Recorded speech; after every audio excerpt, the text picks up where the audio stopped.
Shalom Elohim, salam hormat, salam kasih buat ketiga pribadi yang esa yang telah turun ke tengah-tengah dunia ini.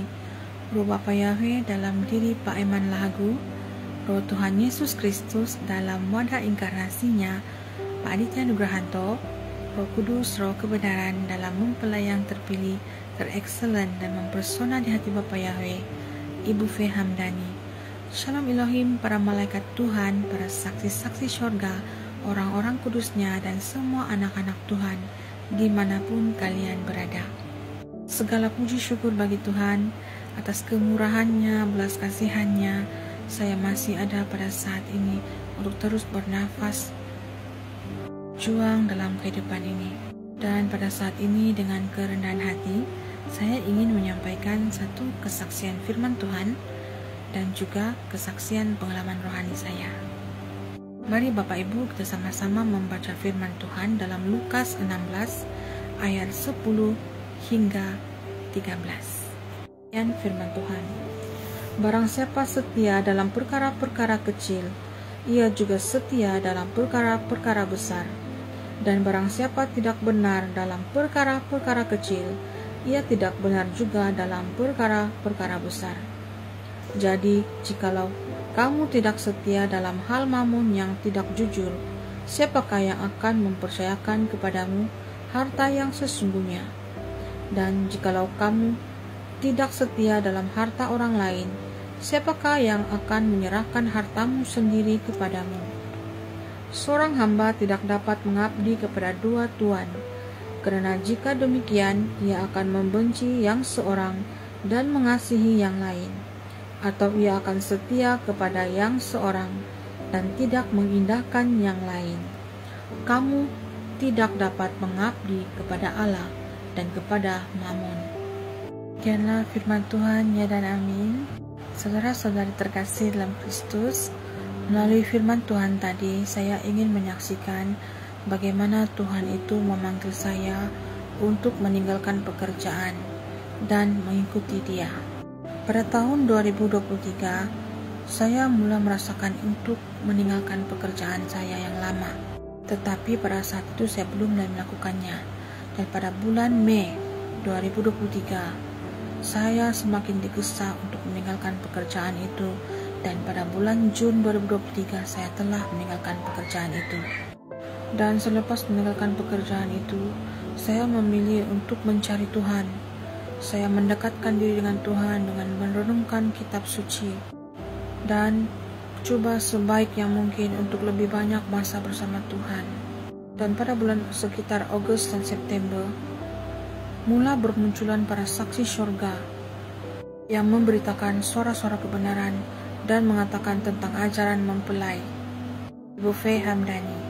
Mereka mengatakan mempelai itu adalah malaikat Mary, Roh Kudus itu yang sedang berkuar-kuar, memberitakan suara-suara pertobatan dan menyerukan kebenaran kitab suci kepada semua bangsa.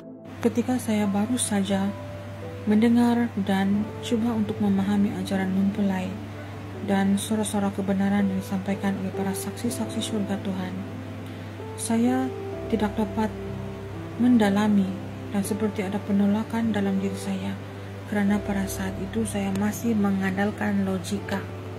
Tetapi saya ditegur oleh Tuhan untuk merendahkan hati, merendahkan diri saya, untuk mendengarkan setiap kesaksian dan suara yang disampaikan oleh mereka. Dan ketika saya melakukan hal itu dengan merendahkan hati, dan ketika itu saat saya hanya taat dan melakukan apa yang disuruh Tuhan, yaitu merendahkan hati, saya dapat menerima dan memahami ajaran mempelai dan suara-suara kebenaran yang disampaikan pada saat itu. Dan tidak lama kemudian, mereka mengatakan tentang panggilan ilahi, yaitu Tuhan Yesus Kristus yang sudah datang ke dunia kedua kalinya. Pada saat itu, saya juga tidak memahami bagaimana bisa Tuhan Yesus itu datang ke dunia dengan wadah manusia yang bukan seperti yang dahulunya. Tetapi sekali lagi dengan kebaikan Tuhan, kemurahan Tuhan, Dia membukakan mata saya yang buta ini untuk melihat siapakah roh yang berkata-kata dalam casingnya itu Pak Aditya Nugrahanto. yaitu inkarnasi Tuhan Yesus Kristus yang 2000 tahun lalu dan telah datang kembali pada zaman Omega ini dalam wadah manusia yang terpilih. Dan demikian juga pribadi Roh Bapa Yahweh yang berdiam dalam diri Pak Eman Lahagu dibukakan kepada saya pada saat itu. Dan ketika rahasia ini dibukakan pada saya tentang kedatangan ketiga pribadi ini tengah-tengah dunia, pada awalnya memang sangat sukar untuk menerima karena masih mengandalkan logika. Kemurahan Tuhan, belas kasihan dan kasih karunia Tuhan, saya dibukakan rahasia itu untuk melihat Roh-Nya benar-benar bekerja dalam ketiga pribadi ilahi.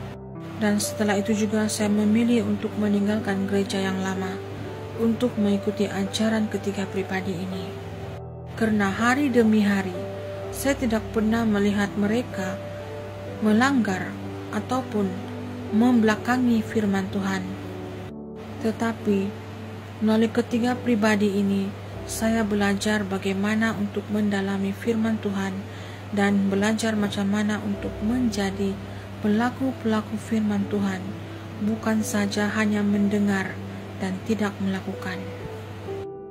Ketiga pribadi ilahi ini selalu menggesa, menyerukan dan menyuruh, memerintahkan semua anak-anak Tuhan untuk menjadi pelaku-pelaku firman dan setia pada setiap perintah-perintah Tuhan, dan berusaha untuk mematikan kedagingan agar dapat menjadi manusia cahaya, yaitu manusia tubuh roh yang benar-benar bersatu dengan firman Tuhan. Dan melalui ajaran ketiga pribadi inilah, di tingkat yang paling tinggi, saya dapat jawaban bagi persoalan saya selama ini, yaitu saya mencari apakah itu dimensi roh dan kebenaran. Melalui ajaran dan pesan-pesan yang disampaikan oleh ketiga pribadi ilahi, saya mulai mengenal dan memahami bahwa pekerjaan Tuhan itu sangat-sangat jauh daripada pemikiran logika manusia. Apa yang mustahil bagi kita tidak mustahil bagi Allah. Dan melalui pengajaran dan pesan-pesan tiga pribadi ilahi yang esa ini, saya mulai memahami bagaimana kitab suci itu, firman Allah itu menjadi nyata.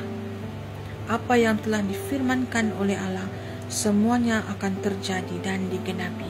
Jadi saudara-saudara terkasih dalam Kristus, pada saat ini marilah kita semua setia dalam perkara-perkara yang kecil dan meninggalkan hal-hal yang mengikat kita dengan dunia ini, karena hal-hal itulah yang menjadi penghalang kita untuk melihat kemuliaan Tuhan, untuk mengenal siapakah Tuhan. Dan melihatlah sekeliling, dunia ini sudah tidak baik-baik sahaja.